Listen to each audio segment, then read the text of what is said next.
कहते हैं कि साला जब आदमी के ऊपर हवस सवार हो तो वो आदमी कितनी नीचता के साथ गिर जाता है, इसका अंदाज़ा भी इस कहानी के साथ लगा सकते हैं। तो नमस्कार, आदाब, सत श्री अकाल। मैं राजेश गंगवार। आज जिस सच्ची घटना को मैं आपके सामने लेकर हाजिर हूँ, ये सच्ची घटना है मध्य प्रदेश के शहडोल जिले की। मध्य प्रदेश के शहडोल जिले में एक शख्स रहा करता था जिसका नाम प्रेमपाल था। प्रेमपाल का एक लड़का भी था जो मंदबुद्धि था। अब जो पत्नी थी वो प्रेमपाल को जवानी के ही दिनों में छोड़कर जा चुकी थी। अब प्रेमपाल हवस के चक्कर में इतना ज़्यादा हवशी हो गया था कि वो आस-पास पड़ोस की औरतों को ताकता था। अब औरतें इस कदर प्रेमपाल से परेशान थी क्योंकि वो उन्हें ताकता था और बल्कि उल्टी-सीधी बातें भी किया करता था। और रशिया हो गया था प्रेमपाल जवानी के दिनों से जिसकी पत्नी भी थी, और जो हवस का शिकार हो जाता है वो आदमी ऐसे ही शठिया जाता है। तो प्रेमपाल भी इस कदर शठिया गया था, वो लड़कियों को, वो औरतों को बल्कि छेड़ता भी नहीं था, बल्कि उनके साथ तरह तरह की बातें चीत और अलग अलग तरह की बातें किया करता था।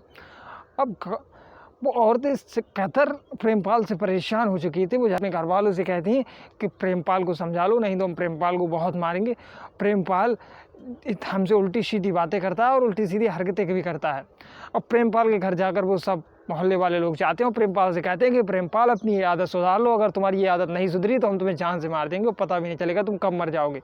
मुँह में तुम्हारे दांत नहीं है और खाने को तुम्हारे हाथ नहीं है और तुम ये कर्म करने को चले हो, चुपचाप शांति से बैठ जाओ, नहीं तो मार दिए जाओगे। अब प्रेमपाल बेचारा घबरा जाता है, लेकिन वो कहते हैं कि जब आदमी के ऊपर एक दारू की हवस सवार होती है तो वो कहीं से ना कहीं से दारू का इंतजाम ज़रूर कर लेता है। और वैसे ही जब आदमी के ऊपर हवस सवार हो तो वो आदमी कुछ ना कुछ इंतजाम ज़रूर ढूंढ लेता है। तो ऐसे ही हाल था प्रेमपाल का। प्रेमपाल दिमाग लगाता है कि साला मेरा एक लड़का है शंभूलाल, इस शंभूलाल की मैं शादी करवाऊँगा, तब जाकर मेरा काम सही सिद्ध होगा। अब प्रेमपाल ने पूरा प्लान इसका पहले से ही तैयार कर रखा था। जैसे ही पास के गांव में प्रेमपाल जाता है, पास के गांव में एक शादी तय करके आता है प्रेमपाल शंभू अपने बेटे शंभूलाल के लिए। अब शंभूलाल की शादी होती है। शंभूलाल की जैसे ही शादी होने के बाद जब बहू घर आती है और रात का जब समय आता है, उसे पता था अब सुहागरात का समय नज़दीक आ रहा है, वैसे ही प्रेमपाल उस लाइट को काट देता है। और जैसे ही लाइट को काटता है, उसके कमरे में अंधेरा था, वो तुरंत कमरे में जाकर बैठ जाता है। वो सोचती है मेरे पति शंभूलाल हैं, और वहाँ पर शंभूलाल नहीं बल्कि ससुर थे। अब ससुर चुपचाप बैठे थे और जैसे ही हल्दी वाला दूध आता है, ससुर से चुपचाप पी लेते हैं और पीने के बाद उसे अपनी बाहों में उठाकर सुहागरात मनाना शुरू कर देते हैं। अब सुहागरात मनाते मनाते जब ससुर जी पूरी तरह से प्रेमपाल यानी पूरी तरह से संतुष्ट हो जाते हैं, संतुष्ट होने के बाद जब उसे लगता है मैं पूरी तरह से अब संतुष्ट हो गया हूँ, तो वो बहू के सामने एक्टिंग करना शुरू कर देता है। अरे बहू, तू निकली, मैं तो समझता था ये तो शीला है, मैंने तो शीला को 2000 रुपये देकर बुलाया था। अरे ये मुझसे क्या हो गया, मुझसे तो बहुत बड़ा अनर्थ हो गया।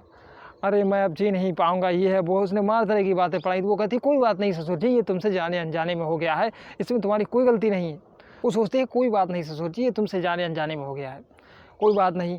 इसके बाद जैसे ही अगला दिन आता है, वो शंभूलाल के पास जैसे ही छोड़ने जाती है तो शंभूलाल में इतना दम था नहीं, वो तो मंदबुद्धि बेचारा बच्चा था, तो वो तो कुछ करता ही नहीं। तो वो ससुर से आकर बोलती है ससुर जी ये क्या। मैं तो शंभूलाल के पास जब सोने गई तो शंभूलाल तो कुछ करता ही नहीं, वो तो चुपचाप पड़ा रहा। तो वो कहता है शंभूलाल की देखो बुद्धि ठीक नहीं, इसका बड़े बड़े डॉक्टरों से इलाज चल रहा है, जल्दी ये ठीक हो जाएगा। कहता है इसमें सोचने वाली भी बात नहीं है, वैसे भी तुम मेरे साथ सो सकती हो। वो कहती है चलो बात भी सही है, तब तक मैं तुम्हारे साथ सोने को तैयार हूँ। ऐसे ही उन्हें करते करते करीब 9 महीने का वक्त बीत जाता है। और 9 महीने का वक्त बीतने के बाद जब मेरी डिलीवरी का समय नज़दीक आ रहा है और तुम अब थोड़े दिनों के लिए मान जाओ, तो प्रेमपाल कहता है कोई बात नहीं। लेकिन प्रेमपाल इतना ज़्यादा हफ्सी था, वो रुकने वालों में से तो था नहीं। वो तुरंत दूसरे दिन शीला को फ़ोन करता है, शीला को बुलाता है। शीला अपने ड्राइवर के साथ आती। अब प्रेमपाल के साथ वो कर पाती उससे पहले ही वहाँ पर शंभूलाल की पत्नी गीता पहुंच जाती है। अब गीता जैसी उसे देखती है, वो समझ जाती है कि इसने मेरे साथ धोखे से सुहागरात मनाई थी। इसे सब पता था वो शीला नहीं बल्कि मैं थी। से भाग जाती, वो ससुर से कहती ससुर तूने मेरे साथ धोखे से सुहागरात मनाई थी, तुझे पता था वो शीला नहीं बल्कि मैं थी। अब मैं पूरे गाँव वालों को चीख चीख कर बताऊँगी ये जो मेरे पेट में बच्चा पल रहा है ये तेरा है। अब प्रेमपाल बेचारा घबरा जाता है। प्रेमपाल कहता है ये कहीं गाँव वालों को इसने बता दिया तो मैं तो मर जाऊँगा। अब वो चुपचाप पकड़ता है उसे, वहीं पर उसके एक डंडा पड़ा होता है उसके सर में मारता है, उसे वहीं पर फैला देता है। और फैलाने के बाद जब वो मर जाती तो सोचता है इसकी लाश को कहाँ ठिकाने लगाया जाए, तो पास में ही वो पकड़ता है उसे और कंधे पर डालकर रात में ही उसे फेंक कर भाग आता है। अब फेंक कर आने के बाद जब सुबह होती है तो लोगों को पता चलता है कि उनकी पत्नी है। तो जाकर पुलिस प्रेमपाल से जब पूछताछ करती है तो प्रेमपाल ऐसे तो कुछ नहीं बताता, लेकिन जब वो सख्ती से पूछताछ करते हैं तो प्रेमपाल सब कबूल जाता है ये मैंने ही किया है।